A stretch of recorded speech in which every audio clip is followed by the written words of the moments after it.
కాంగ్రెస్ ప్రభుత్వంపై తీవ్ర స్థాయిలో ఫైర్ అయ్యారు గులాబీ నేతలు. కొడంగల్ సెగ్మెంట్ కోస్గిలో జరిగిన బీఆర్ఎస్ ధర్నాకు అటెండ్ అయ్యారు కేటీఆర్.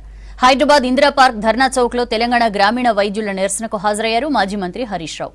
స్థానిక సంస్థల్లో బీసీలకు 42% రిజర్వేషన్లు ఇచ్చే వరకు పోరాటం ఆపమన్నారు ఎమ్మెల్సీ కవిత.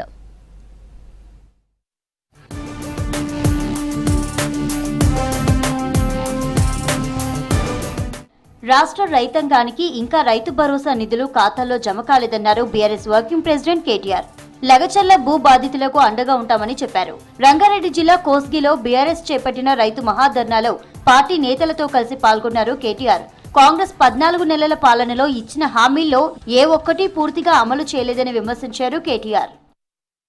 14 నెలల పరిపాలన చూస్తా ఉంటే ఒక్క పని రైతుల కోసం చేసింది లేదు, ఒక్క పని మహిళల కోసం చేసింది లేదు, ఒక్క పని పెద్ద మనుషుల కోసం చేసింది లేదు, ఒక్క పని ఇక్కడ ఉండే యువత కోసం చేసింది లేదు. కొంటుండా ముఖ్యమంత్రి పంటలు, బోనస్ ఇస్తుండా, కందులు కొంటుండా, రైతు బంధు వడ్డదా?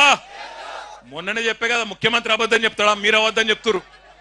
ముఖ్యమంత్రి కోసిగి వచ్చిండు, ఓట్లేసి గెలిపించిన వాళ్ళకి చెప్పిండు కదా అబద్ధం చెప్తాడా అనుకున్నా నేను. టకీ మన పడతాయి అన్నాడు. టకీ లేదు, టుకీ లేదు. రాష్ట్రంలో ఆర్ఎంపీ పీఎంపీల సమస్యలను ప్రభుత్వం పట్టించుకోవడం లేదని విమర్శించారు మాజీ మంత్రి BRS MLA Harish Rao. Hyderabad Indira park ధర్నా చౌక్ లో తెలంగాణ గ్రామీణ వైద్యుల సమాఖ్య మహాధర్నాకు మద్దతు తెలిపారు. ఆర్ఎంపీ పీఎంపీలపై బీఆర్ఎస్ హయాంలో ఎలాంటి కేసులు లేవని చెప్పారు. ప్రస్తుత కాంగ్రెస్ ప్రభుత్వంలో వారిని భయభ్రాంతులకు గురిచేసి అక్రమ కేసులు పెడుతున్నారని ఆరోపించారు హరీష్.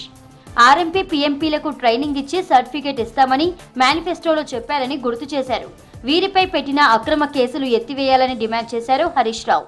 బిడ్డ రేవంత్ రెడ్డి గౌడ అన్నల్ని తిప్పలు పెడతావు, ఆటో అన్నల్ని తిప్పలు పెడతావు, రైతు అన్నల్ని తిప్పలు పెడతావు, చేనేత కార్మికుల్ని తిప్పలు పెడతావు, మా ఆర్ఎంపీ పీఎంపీలను తిప్పలు పెడతావు. ఆర్ఎంపీల తెరువు వచ్చినోడు ఎవడు కూడా పోగు పోయలేదు, పోయాడు కూడా. రేపు అసెంబ్లీ పెడతారు, మార్చిలో బడ్జెట్ సమావేశాలు ఉంటాయి. తప్పకుండా బడ్జెట్ సమావేశాల్లో మీ ఆర్ఎంపీ పీఎంపీలకు కాంగ్రెస్ మేనిఫెస్టోలో ఇచ్చిన హామీ గురించి నేను వాళ్ళను ప్రశ్నిస్తా, నిలదీస్తా, మీ తరఫున పోరాడతా.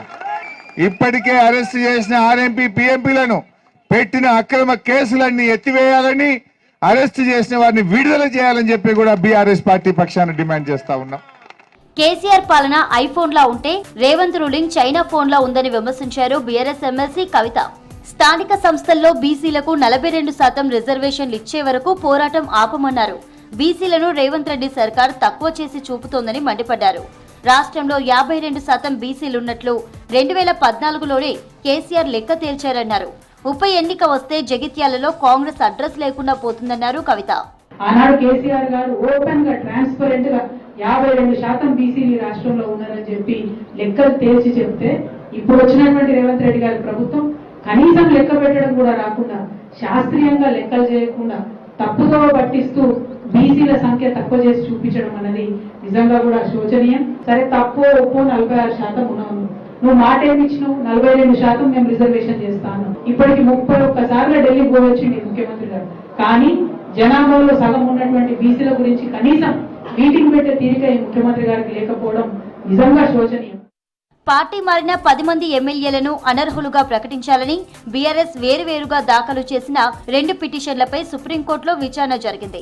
కేసు తదుపరి విచారణను ఈ నెల 18కి వాయిదా వేసింది ధర్మాసనం.